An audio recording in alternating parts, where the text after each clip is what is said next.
తలకాయపోవాలి.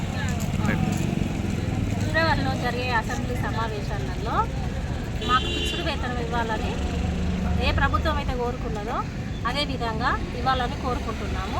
ఈ ధర్నా చేయడానికి ముఖ్య కారణం ఏంటంటే మనకిచ్చిన హామీలు ఏవి నెరవేర్చలేదు. గత ప్రభుత్వం కూడా ఇప్పటి ప్రభుత్వం కూడా మాకు ఇచ్చిన హామీ ఏది ఒకటి కూడా నెరవేర్చలేదు. మా కోరిక ఏంటంటే మాకు ఒకటి ఫిక్స్డ్ వేతనం ఒకటి కలిగించాలని